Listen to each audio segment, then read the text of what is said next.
Ассалаумағалейкум достар, сіздермен бірге ағайын арнасы. Жалпы өмірде лего ойыншығын білмейтін адам жоқ шығар, әсіресе балалар. Бірақ сіз осы ойыншықтың шығу тарихын білесіз бе? Бүгін біз осы туралы айтатын боламыз.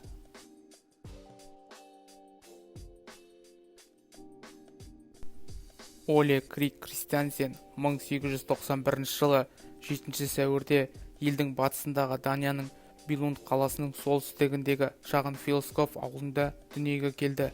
Қарапайым фермерлер отбасында дүниеге келген. Оның әкесі Дженс Нилс Кристиансен, ал анасы Кристиан Андерсеннің 10-шы баласы болды. Ол орта мектепке дейін білім алып, 14 жасында диірменге оқуға түсіп, ағаш ұстасын игерді. Ол Германия мен Норвегияда ағаш ұстасы болып жұмыс істеді.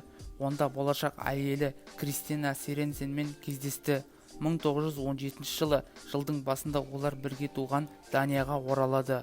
1932 жылы ұлы депрессияның ортасында Оле Кристиансен жұмысынан айырылып, отбасын үлкен сауда қаласы Билундқа апарады. Онда ол шағын ағаш ұстасы шеберханасын ашады.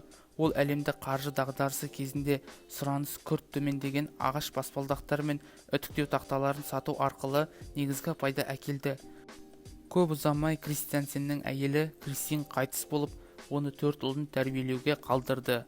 Йохансен, Карл Георг, Готфрид және Герхард. Оле Кристиансен сол жағдайдан кейін ешқашан үйленбеген. Кәмелетке толмаған ұлдармен тұрақты табыс көзі жоқ.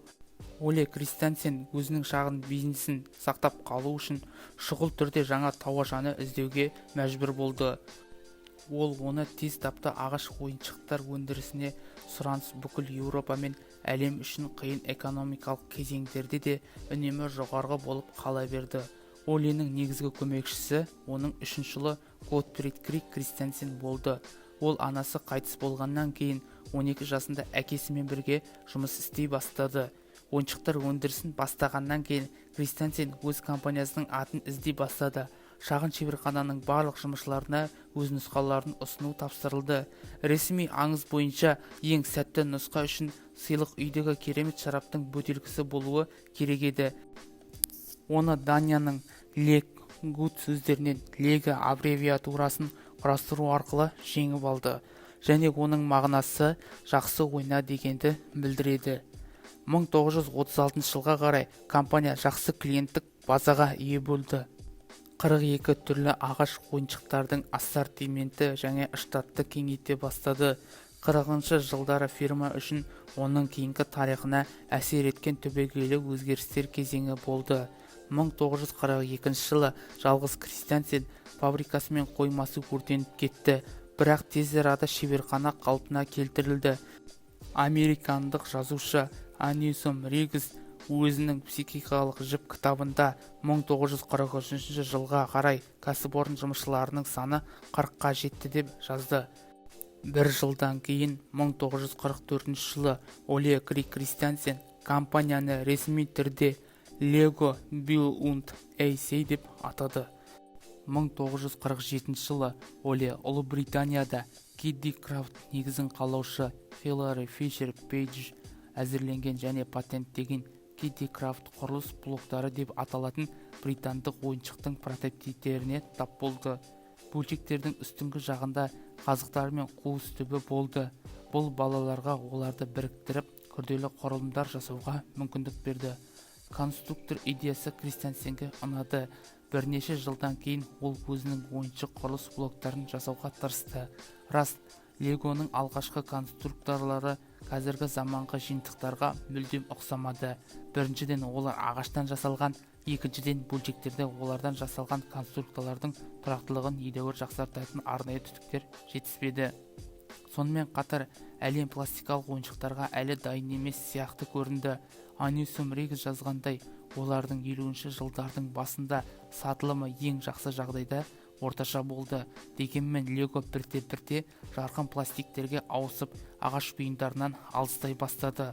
1947 жылы Кристиансен отбасы Даниядағы ең үлкен құю машинасын сатып алды.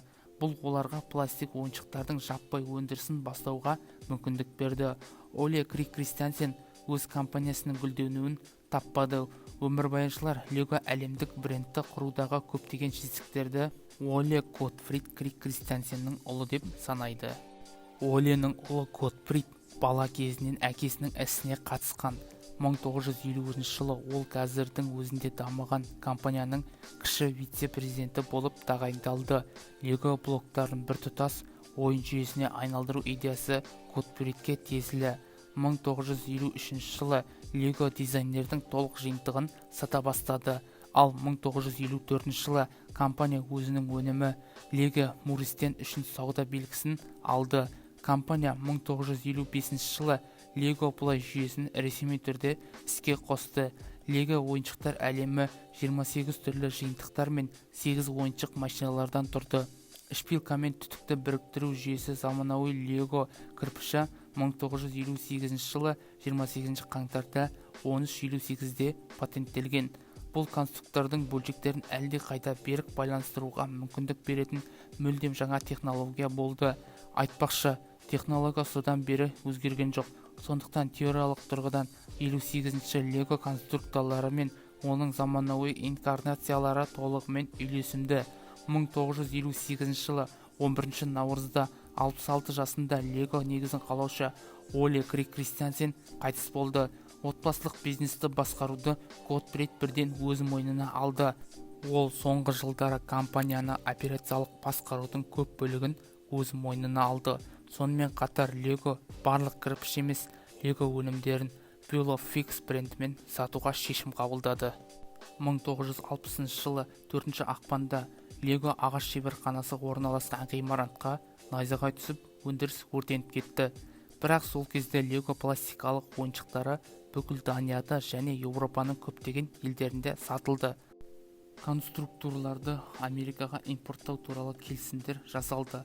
Пластик компанияның барлық пайдасын қамтамасыз етті. Сондықтан ағаш ойыншықтар өндірісін қайта бастамау және тек пластикқа назар аудару туралы шешім қабылданды.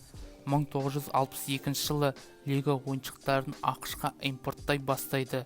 Жаңа табысты нарыққа қол жеткізу әлемдегі сатылымды арттыруға ұмтылған даниялық компания үшін өте маңызды оқиға болды. 2 жылдан кейін Лего өзінің дизайнерлеріне қаптамада бейнеленген модельдерді құрастыру бойынша қысқаша қадамдық нұсқауларды қоса бастады. Лего кірпішінің жаңа пакетін сатып алған сайын жас құрылысшылар бірдей бөлшектерден мүлдем басқа модельдерді жинай алады. Бұл сатылымды айтарлықтай ынталандырады. Көп ұзамай құрастыру нұсқаулары әрбір Лего дизайн жинағының ажырамас бөлігі болды. 1963 жылы целлюлоза ацетаты бұрын Лего құрылыс блоктарын жасау үшін қолданылған материал. Осы уақытқа дейін қолданылған ABS пластигімен ауыстырылды. ABS пластмассасы ол емес, материалдың түссізденуіне және деформациясына аз сезімтал. Ол целлюлоза ацетатына қарағанда агрессивті, орта мен жылуға төзімді болып шықты. 1963 жылы ABS пластиктен жасалған Лего конструкторының бөлшектері қазір пішінін сақтайды. Кристиансен ойыншықтарының сапасы, ашық түстердің үлкен палитрасы мен дизайнерлердің түптісқа вариациялары көп ұзамай брендті өте танымал етті. 60 жылдардың ортасына қарай Лего бас зауытында 500-ден астам адам жұмыс істеді және компания дамуын жалғастырды. Алғашқы Лего жиынтықтары 1961 жылы ақш-та сатылды. 1966 жылға қарай ғимараттар мен көліктердің көптеген түрлерін салуға, қала мен көшелерін немесе жарыс жолдарын миниатюрада көбейтуге болатын жиынтықтар шығарылды. Дизайнердің үлкейтілген нұсқасы балаларға Дупло 1967 жылы ассортиментке қосылды. Бір жылдан кейін Лего үлкен балалар мен жасөспірімдерге арналған техник жобасын ұсынды. Барлық жылдар бойы отбасылық бизнесті басқара отырып, Готфрид Кристиансен өзінің ойын жүйесі идеясын мұқият дамытып, барлық ойыншықтарын шағын ғаламға біріктірді. Қазірдің өзінде Лего өзінің мақсатты аудиториясына сауалнама жүргізе бастады. Олардың жиынтықтарының негізгі артықшылықтары мен кемшіліктерін анықтады. 60 жылдардың аяғында Готфрид шешім қабылдады.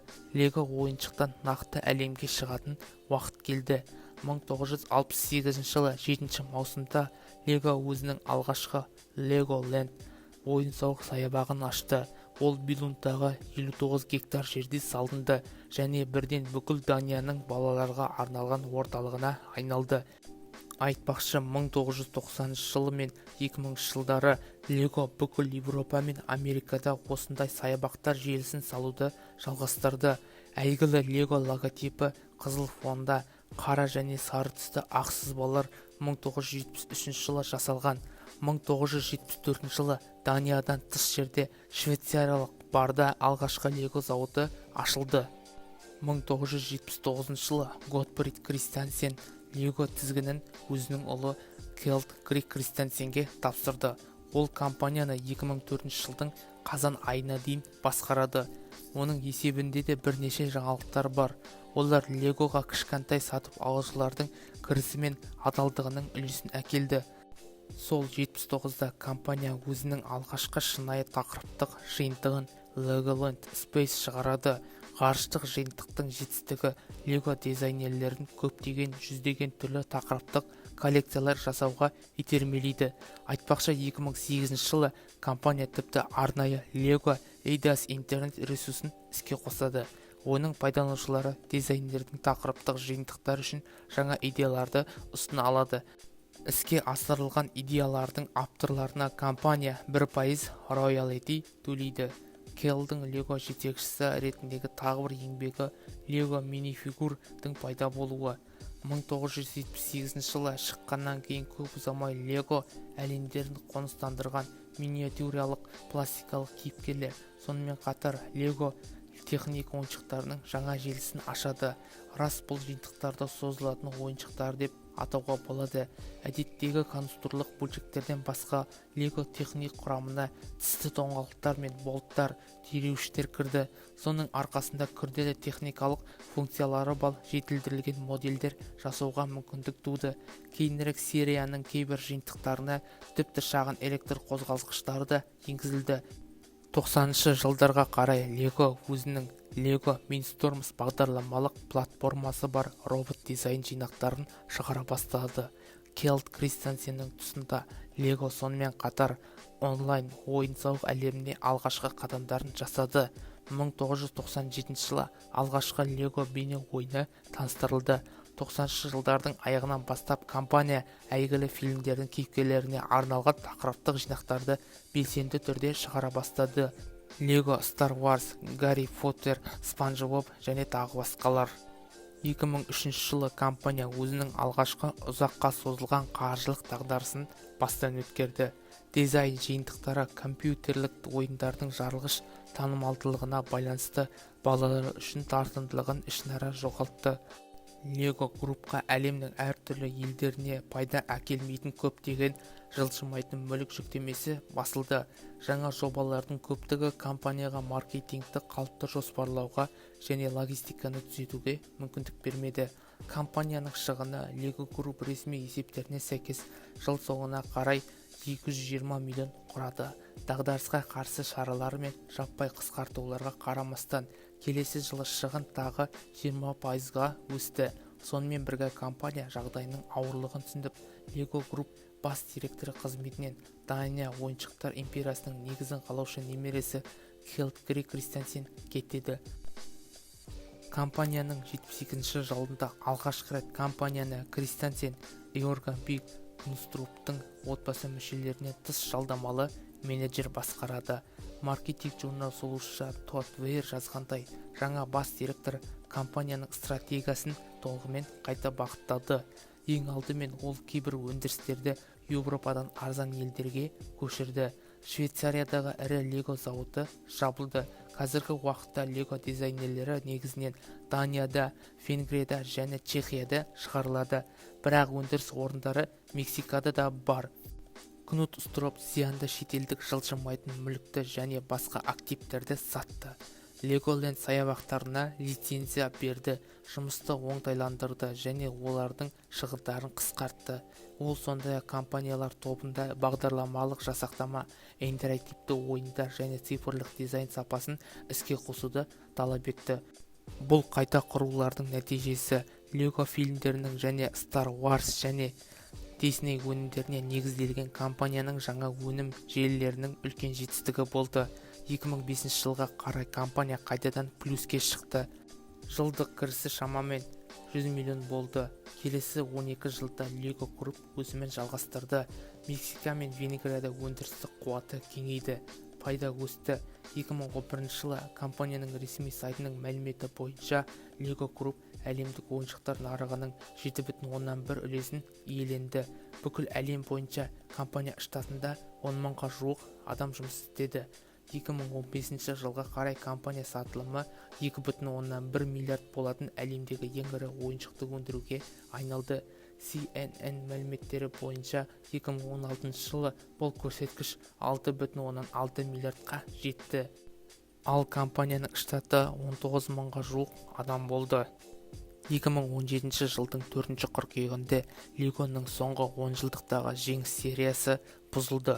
Lego кірістің төмендеуі және сатылымның төмендеуі, сондай-ақ 1400 қызметкердің жұмыстан шығарылуы туралы хабарлады. Сол жылдың қазан айында Lego Group компаниясының бас директоры лауазымына Danfoss компаниясының бұрынғы атқарушы директоры Нильс Кристиансен.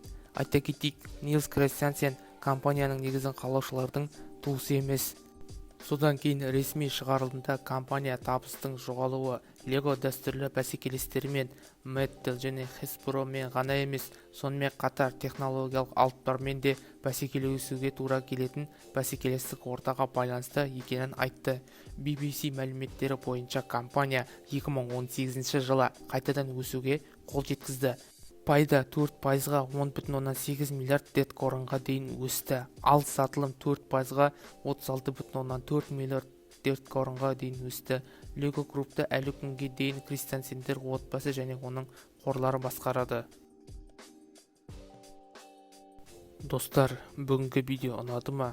Ұнаса лайк басып, каналға жазыламыз.